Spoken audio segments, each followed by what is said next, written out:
queremos continuar profundizando sobre el tema de la generosidad. Tomar la segunda carta de Pablo a los Corintios.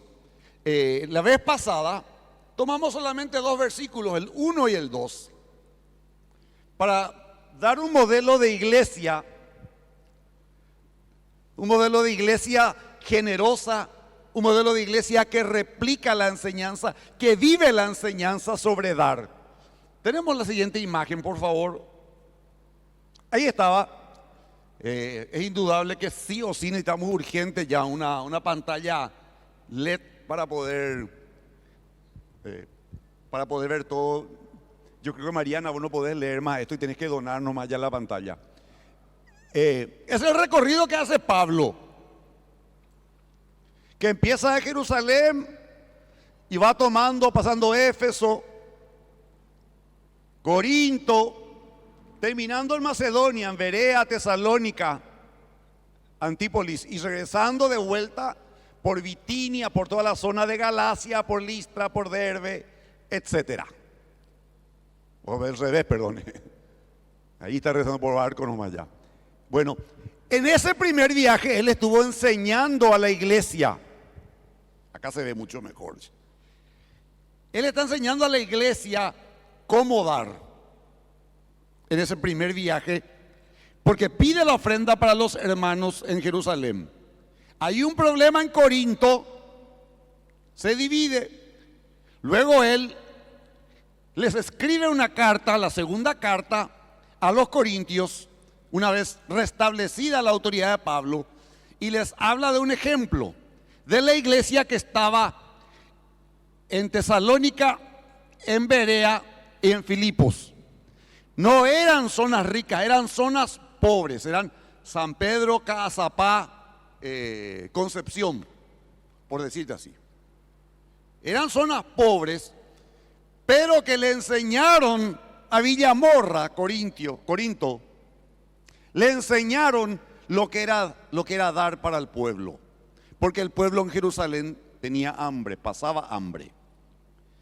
Y dice claramente en el versículo 2, estas iglesias, Tesalónica, Berea y Filipo, en la región de Macedonia, están siendo probadas con muchas aflicciones. La persecución porque eran cristianos, el dominio romano, lo que significa eso, y la propia hambruna que había en la tierra. Y además son muy pobres. Les estaba explicando la primera vez que cuando se refiere a la palabra muy pobres, toman en el lenguaje social que habla de 3 tipos de pobreza. De la pobreza extrema, la pobreza y el moriajurugamatá. Bueno, estamos hablando de la pobreza extrema. Extrema. Y dice, pero a la vez, en medio de la pobreza extrema,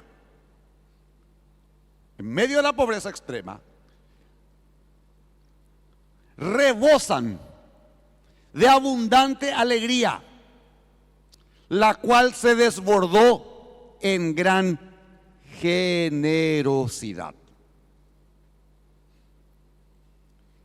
Y antes de continuar, quiero quedarme en esta palabra, porque la idea de rebosar, otra versión dice desbordar, unida a la gran generosidad, representa con precisión el concepto de liberalidad.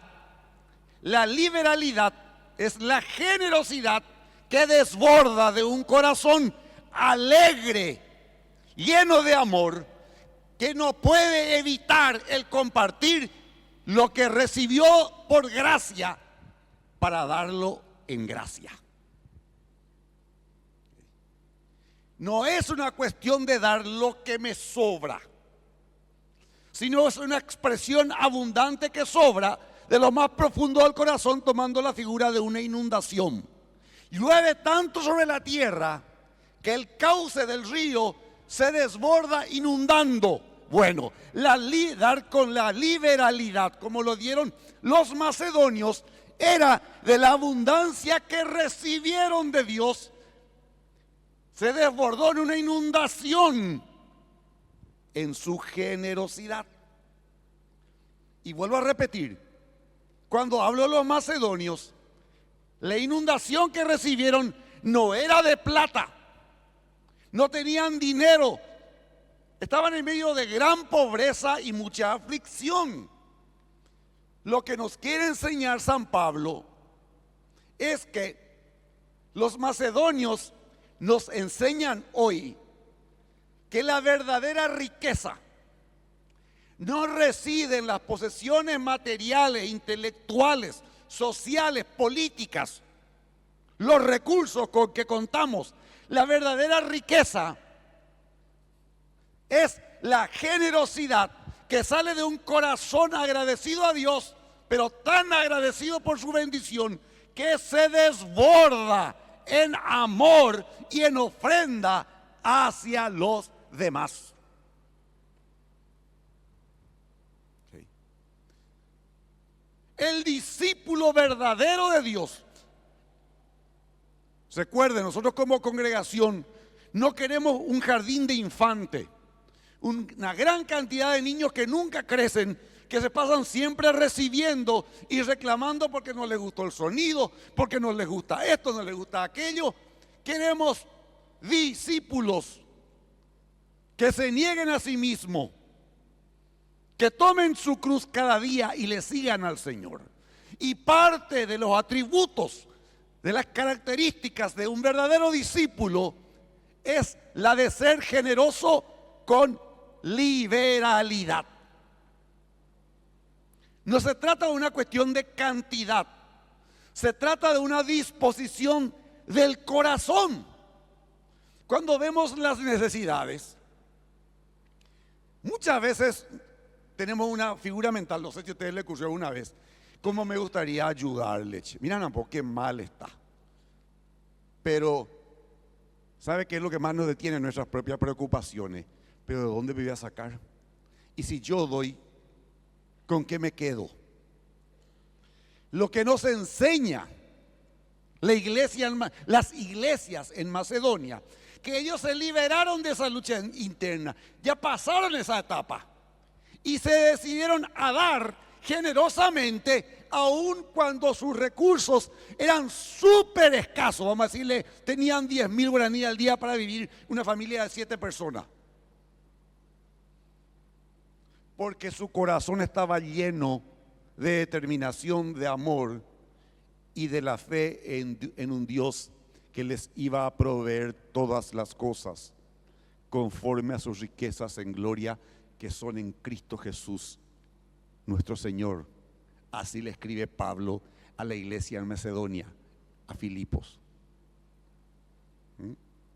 ¿Por qué? Porque Dios valora lo que está en el corazón. Entonces, ¿cómo podemos cultivar nosotros para que la comunidad Nuevo Pacto sea la iglesia formada por discípulos del Señor, caracterizados por un corazón generoso que desborda en la felicidad de dar con liberalidad, y no una iglesia legalista que se pelea por el diezmo? En primer lugar, la generosidad es sacrificial. En el versículo 3, ahí está. Pues puedo dar fe de que dieron no solo lo que podían, sino aún mucho más. Y lo hicieron por voluntad propia. O sea, la verdadera generosidad, la liberalidad, se mide por el sacrificio que implica. Yo no doy lo que me es cómodo. Cuidado, cuando yo hablo de dar, no hablo solamente de dinero.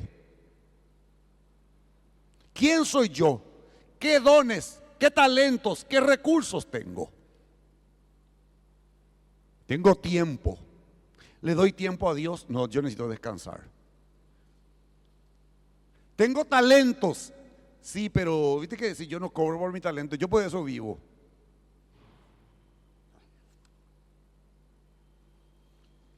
La verdadera generosidad no se mide por la cantidad, sino por el sacrificio que implica dar.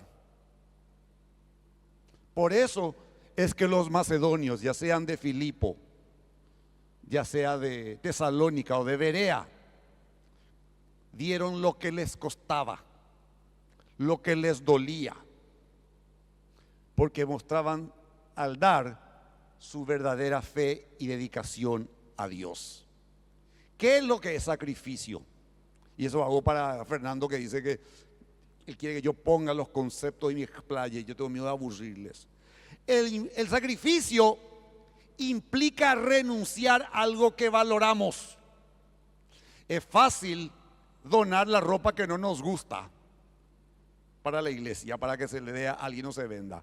Pero yo te puedo asegurar que una ropa que a mí me gusta, eso va a ser un sacrificio. Eso es un sacrificio. Hay ropa que pasan los años y a mí me encanta, tiene todo agujeros, salí por mi papá, pero tratan de sacarnos a ver si no le muerdo. Hay ropa que linda, elegante, jamás me puse porque me molesta, porque me pica, por lo que sea. Te voy a dar con mil gusto, y la gente dice: mira qué bueno, mira la ropa que da. Claro, no me gusta, pero la ofrenda es sacrificial.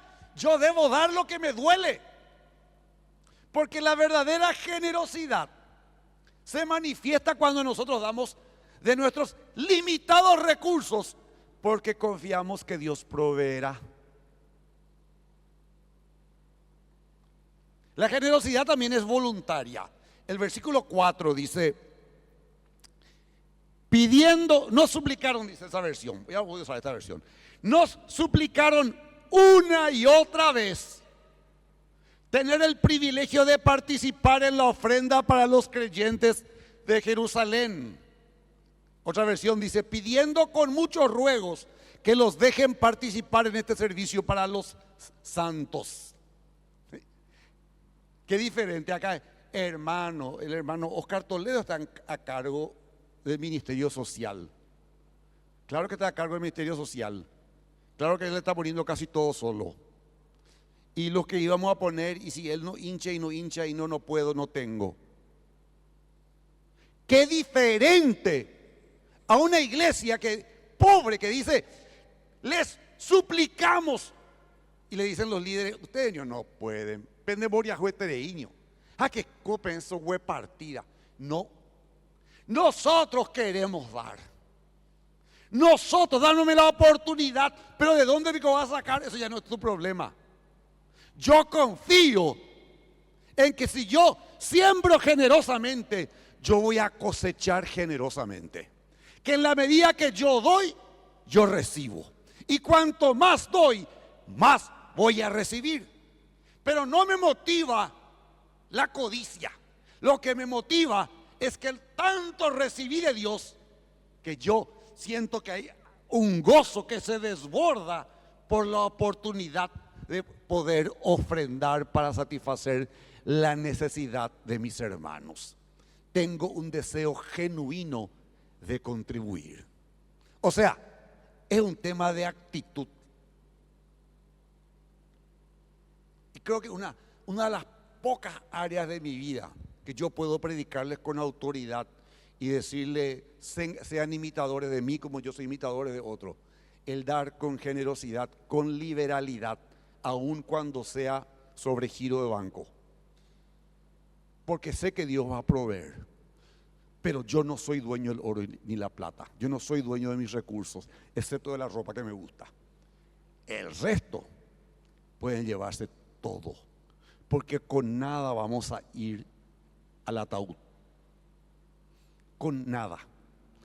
Decía, y eso sí, yo tuve esa experiencia de estar en terapia intensiva desnudo y recordarte que una semana antes prediqué la palabra de Lot, de Job, que decía: desnudo salí del vientre de mi madre y desnudo volveré.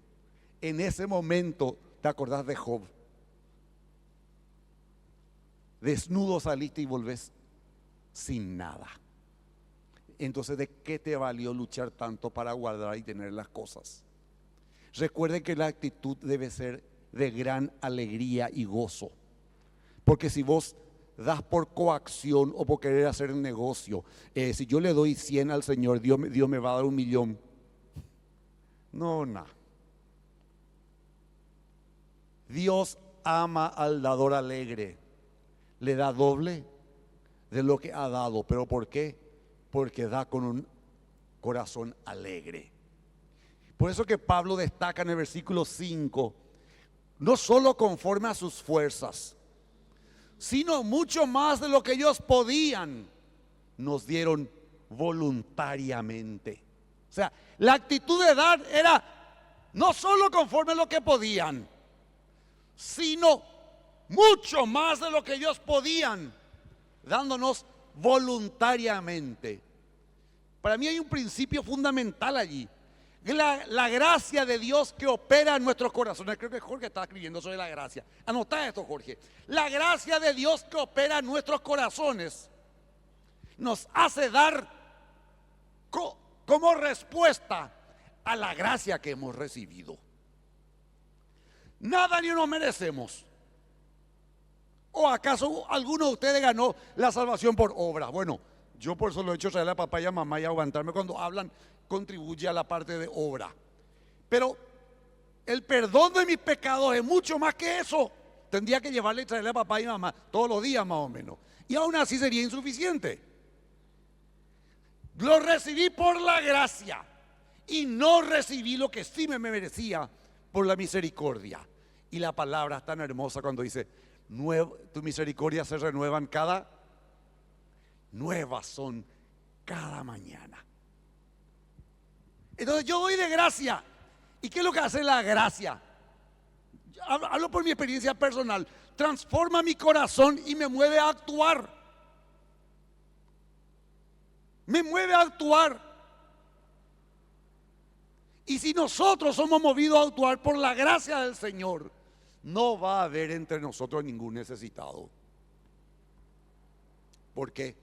Porque la generosidad es la expresión de nuestra entrega al Señor.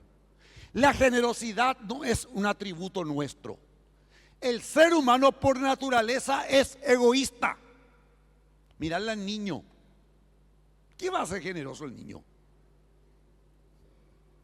Miren a Sheikh Bin Laden cómo se pelea con su hermano porque cuando alguien tiene algo, es propio ya de la misma criatura el ser egoísta, el ser envidioso.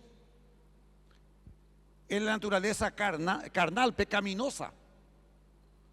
Sin embargo, cuando experimentamos la obra de Dios en nosotros, el versículo 5, Pablo explica, dice que primeramente se dieron a sí mismos al Señor, como dice allí, dice, y no como lo esperábamos, dieron la ofrenda, sino que a sí mismos se dieron, se entregaron ellos primeramente al Señor. Voy a quedarme allí.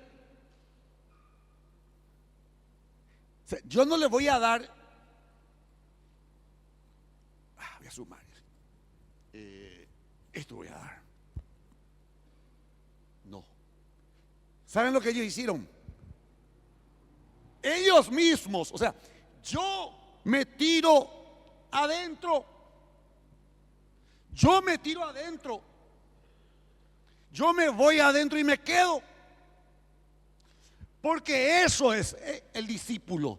El discípulo no es alguien que hace un curso de discipulado.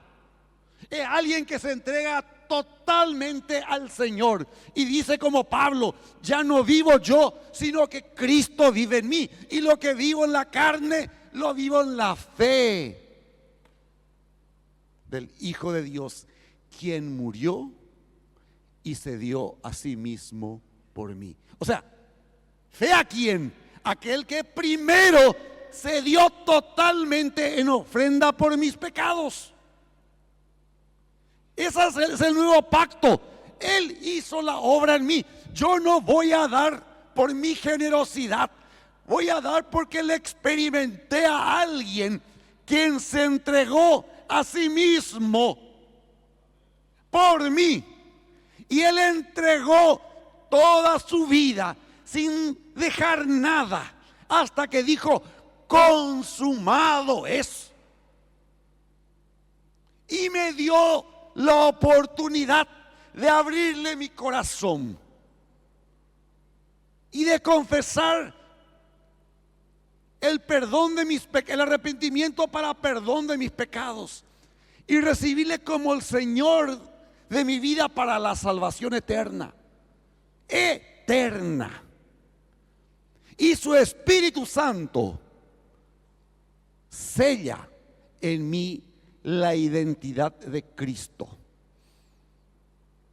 Si Él se dio a sí mismo primeramente por mí, en respuesta yo me doy totalmente en entrega a Él. Ese es el corazón generoso. Con razón que Romanos 12:1 dice que debemos entregar nuestros cuerpos como un sacrificio vivo. Todo debe ser entregado. Les ruego que entreguen su cuerpo a Dios por todo. De vuelta, no es porque yo sea bueno, por todo lo que Él ha hecho en favor de ustedes o a favor de ustedes. Y que sea un sacrificio vivo y santo, la clase de sacrificio que a Él le agrada. Entonces, ¿por qué no somos generosos? ¿Por qué a la iglesia le cuesta dar? Porque no ha aceptado la obra completa de Dios en su vida. Y no lo hace como para el Señor. Y se mira a sí mismo y cree que la generosidad debe ser el producto de lo que tiene, de sus recursos, y no de la obra de Él. Con razón Bernabé, ayer estábamos diciendo, ¿verdad? Sí, ayer estamos hablando de Rodney sobre Bernabé, que se fue, el que le discipuló a Pablo. Se fue y tomó todas sus posesiones, la vendió y la entregó. ¿Por qué? Porque él entendió que si Jesús se había entregado totalmente por él, por causa de él, para perdonar su vida y para salvarle, lo que él tenía, que ni siquiera iba a poder llevar cuando muera, no valía la pena. Se fue y lo vendió y lo entregó todo. Lo dio todo. Y nosotros venimos a la iglesia: Señor, yo quiero un coche color marrón, que sea de tal año porque no quiero quedarme más. Señor, dame un marido que sea lindo como Isaías, agradable como él, que tenga la plata de Jorge y, a ver un poco, y que tenga la alegría de Fernando. Sí, por decirte, y te da la cabellera de Edgar, nuestro organista. O los varones piden la misma cosa, y cuando lo que te está diciendo la palabra es no vaya más a decir qué es lo que yo voy a recibir. Es decir, yo te pido, Padre, yo quiero dar. Yo quiero tener la oportunidad de dar como Jesús dio su vida por mí, como tú diste a tu hijo por mí. Yo quiero dar. Y si Dios te dice, mira, ¿y de dónde vas a sacar? Y yo no sé, pero yo confío en que tú proveerás, porque de ti viene el querer como el poder por tu perfecta voluntad. ¿Entienden el cambio de paradigma? Pero pues yo estoy en el culto y estuve aburrido. Yo vengo para dar. La generosidad, mis queridos hermanos, se expresa en la comunión y en la unidad. Porque no sirve de que yo diga, yo me entrego al Señor, yo le entrego todo al Señor, pero después yo veo la necesidad de mis hermanos y no actúo. Creo que Santiago dice eso. Pero tampoco es individual, es corporativo. El versículo 6, Pablo menciona que envió a Tito para que completara la obra de gracia que habían comenzado en el primer viaje a Corinto. Así que le hemos pedido a Tito, quien los alentó a comenzar a dar, que regrese a ustedes y les anime a completar este ministerio de ofrendar. O sea, la generosidad no es un acto individual acá. Una forma en que nosotros como congregación, como comunidad de fe, nos unimos y le apoyamos a los demás. Oscar no tiene que estar detrás nuestro para decir, mi hermano querido, tenemos que aportar para poder ver víveres para la gente que necesita.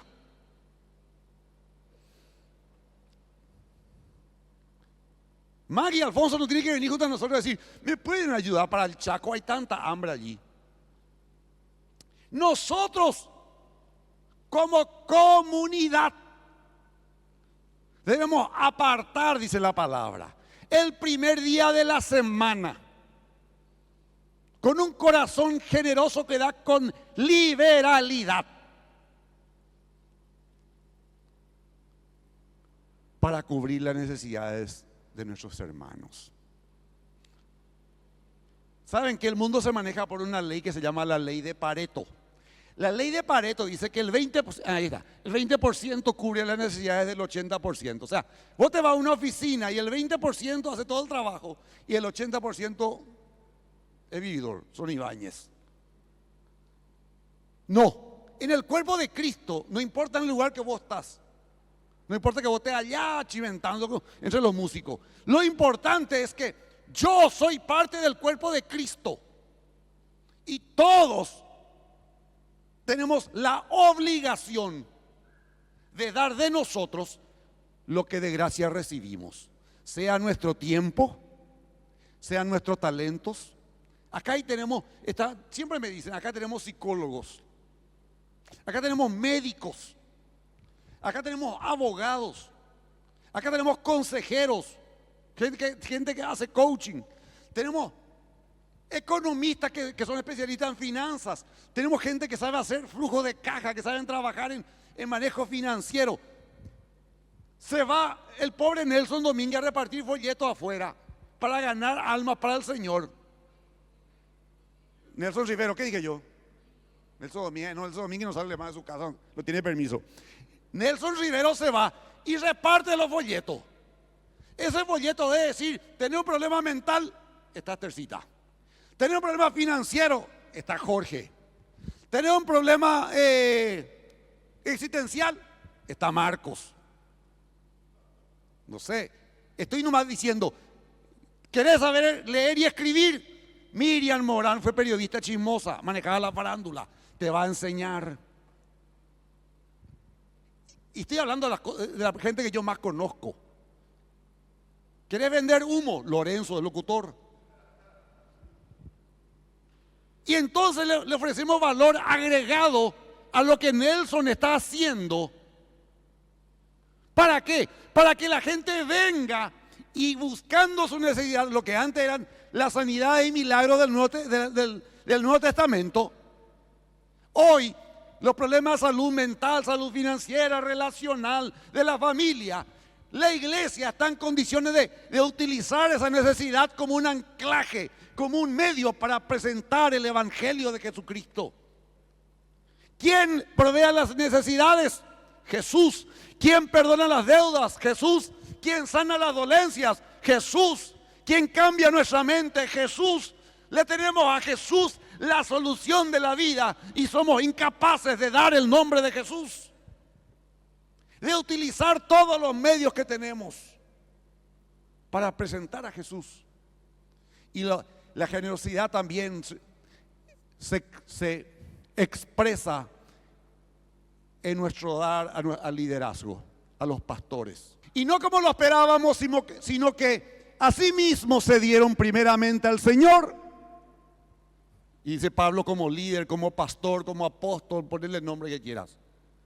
Y luego a nosotros, porque le pedimos, porque le engañamos. No, por la voluntad de Dios.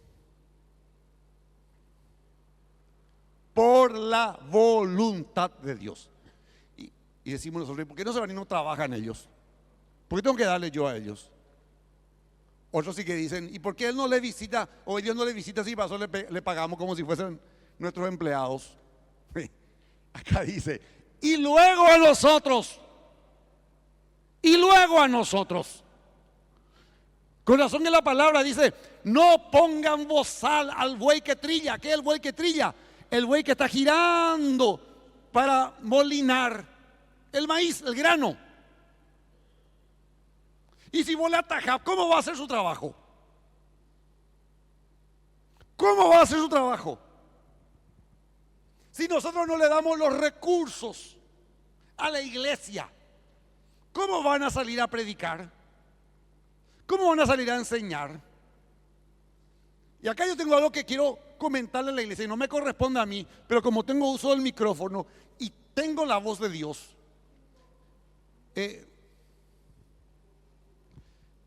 nuestro pastor Marcos tomó la decisión en oración de presentarse como candidato a supervisor de la Iglesia de Dios.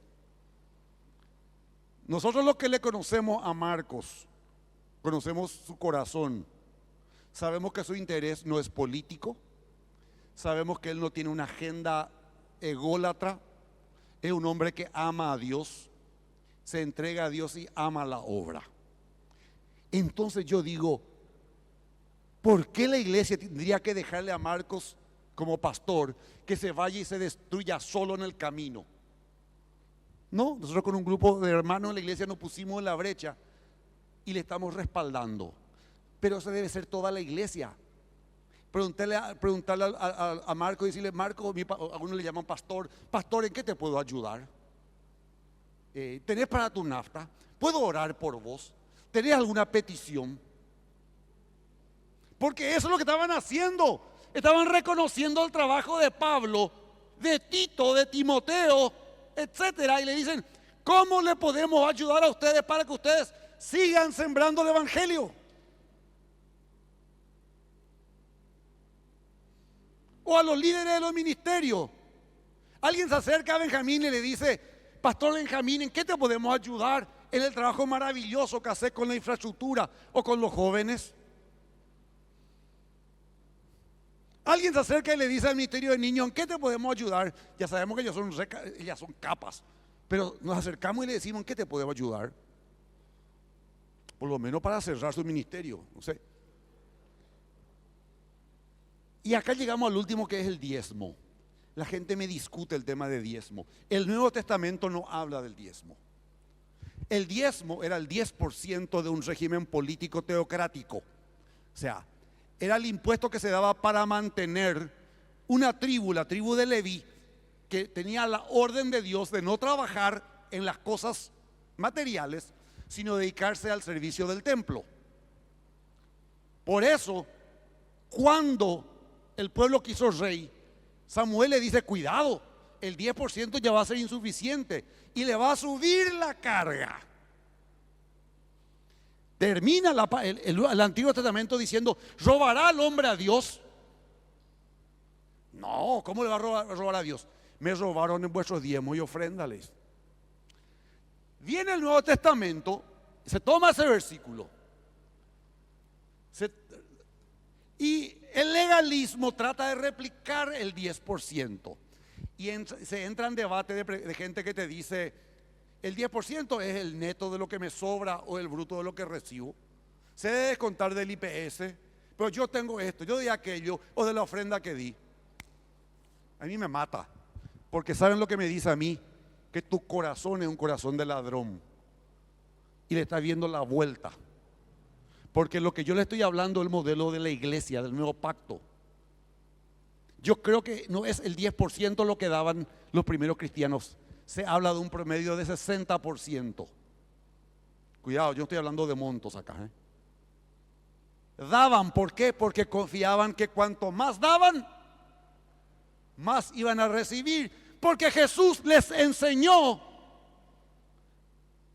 el concepto de sembrar para cosechar. Jesús te exige más, pero te da mucho más, porque Él es el Señor, el dueño del oro y la plata. Y no hablo solamente de la parte financiera, hablo de dar tu vida.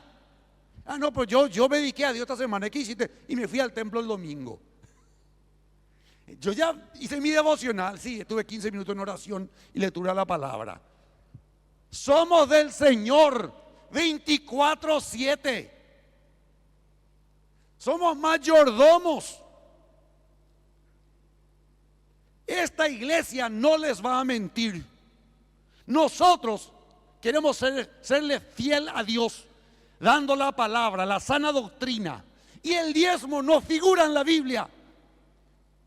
Pero cuando perteneces a Dios, el 10% es lo mínimo que puedes darle a Dios. De tu dinero, de tu tiempo, de tus relaciones, de tus dones y de tus talentos. Porque Jesús te enseña una ley mayor. Lo que el hombre sembrare, eso mismo va a cosechar. Den con generosidad Y después van a cosechar, van a recibir de manera que dice remozada, apretada, desbordante. ¡Joa, pata de tanta plata que tenés! De tanta salud que tenés, de tanta bendición que tenés. Porque vos le estás dando a Él. Yo le miro a mis padres. Papá y mamá celebraron 71 años de haberse conocido, no sé. Mamá tenía 3 años y papá 4, una cosa así era. Años de generamiento, pero no importa. Nunca le escuché a mis padres reclamar para darle de comer a la gente porque vivíamos frente al templo, o porque se usaba el baño de la casa, o porque alguien necesitaba dormir y dormía allí. Mi casa era casa de todos. Y a lo mejor a mí se me robó ropa que traje de Estados Unidos la primera vez que volví en el 83, se me robó. ¿Y qué? Estamos en 2026. Nos faltó algo. No estuvo Dios en la salud y en la enfermedad. No le dio Dios a mis padres un hijo mayor maravilloso y también otros hijos. O sea, miremos, les dio Dios a ellos una vida llena de plenitud o no. 88 y 86 todavía están en la con todos sus defectos y virtudes, y más defectos que virtudes, están todavía en la casa de Dios cumpliendo la promesa que dice: y en la casa de Jehová moraré por largos días. Mírenle a tía Nucha. Tía Nucha hacía sus tortillitas y todo republicano. Fíjense, ¿ustedes creen que Digno es gordo así porque hacía ayuno? Le caía a tía Nucha. Pero tía Nucha jamás le dijo: nosotros con mi hijo no tenemos nada. Y nos vengan ustedes acá porque tenemos 3 hijas, mujeres, y no es correcto. Jamás. Su marido partió hace poco a la presencia de Dios, honrado y cuidado por la iglesia. Ella, cuidada y honrada por la iglesia. ¿Por qué? Porque lo que sembraron con lágrimas, después, con regocijo segarán. Les ofrezco como iglesia, por la palabra, una vida plena, pero que empieza con un corazón generoso, porque lo que de gracia de recibimos, somos llamados a dar con liberalidad. Vamos a ponernos en pie.